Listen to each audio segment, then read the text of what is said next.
अस्सलाम वालेकुम अजीज़ बच्चों। चूँकि हमने शाद अज़ीम आबादी की हालत ज़िंदगी के बारे में थोड़ी वाक़फ़ियत हासिल की, तो अब हम इसकी पहली गज़ल पढ़ने जा रहे हैं।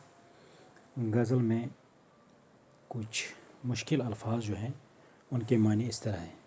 नायाब वो चीज़ जो हाथ में आने वाली नहीं, न मिलने वाली हसरत पशेमानी को कहते हैं। ख्वाब सपना वो बात जो नींद में देखे, नहा पोशीदा को कहते हैं। हैरत हैरानी को कहते हैं। मुसाफिर सफ़र करने वाला, कम याब कम मिलने वाला कफ़स पिंजरा को कहते हैं। ताबीर ख्वाब का नतीजा। ये थे कुछ मुश्किल अल्फाज। तो पहली गज़ल का पहला शार इस तरह है।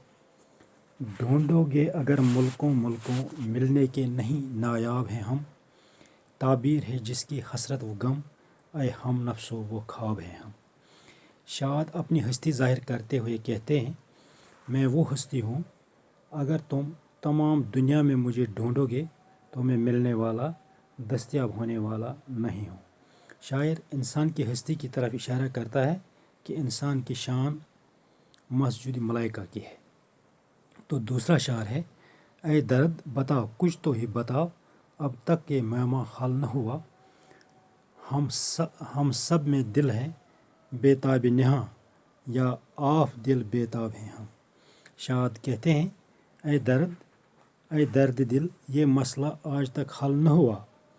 अब तू ही बताए कि हम सब में जो बेकरार और मज़तरूल दिल है, ये क्या है, इसकी बेकरारी की वजह क्या है। ये खुद इसमें बसा हुआ है और हमारे दिल को तड़पा रहा है, या हम इसके लिए बेकरार हैं। तो तीसरा शार है, मैं हैरत व हसरत का मारा खामोश खड़ा हूँ साहिल पर। दरियाई मोहब्बत कहता है, आओ कुछ नहीं पायाब हैं हम। शाद कहते हैं कि मैं मोहब्बत के दरिया के साहिल पर हैरानी और पशेमानी का मारा खड़ा हूँ, और दरियाई मोहब्बत कहता है कि आओ मुझ में उतर, मैं ज़्यादा गहरा तो नहीं हूँ। मतलब ये कि खुदा की मोहब्बत का मारा हमेशा हैरानी और पशेमानी में मुब्तला रहता है। मोहब्बत खुदा भी है और हर एक के साथ मोहब्बत करना खुदा से लो लगाना है। तो अगला शार है, लाखों ही मुसाफिर चलते हैं, मंजिल पे पहुँचते हैं दो एक।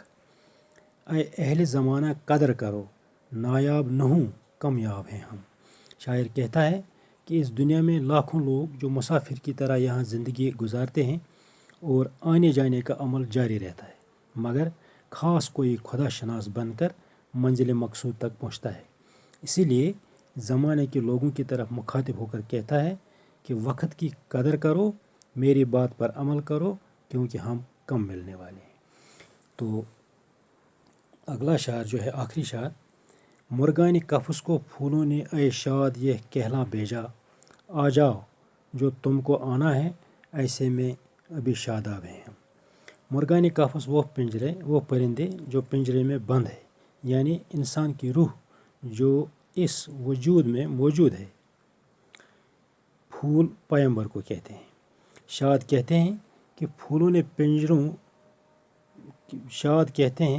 फूलों ने पिंजरों में बंद उड़ने वाले परिंदों को कहला भेजा कि अगर तुम आना चाहते हो तो पिंजरों से निकल कर हमारे पास आओ। हम अभी बोसीदा नहीं हुए हैं, बल्कि अभी ताज़ा ताज़ा ही हैं। शायर का मतलब यह है कि आए इंसान अपनी रूह को खुदा शनासी पैदा करने के लिए ताज़गी अता कर, जिसकी तलकीन तुझे पैगंबर ने भी फरमाई है। तो ये थी शाद अज़ीम आबादी की पहली गज़ल। ये इख्ताम को पहुँचती है। तो कल इंशाल्लाह हम दूसरी गज़ल पढ़ेंगे। तब तक के लिए खुदा हाफ़िज़।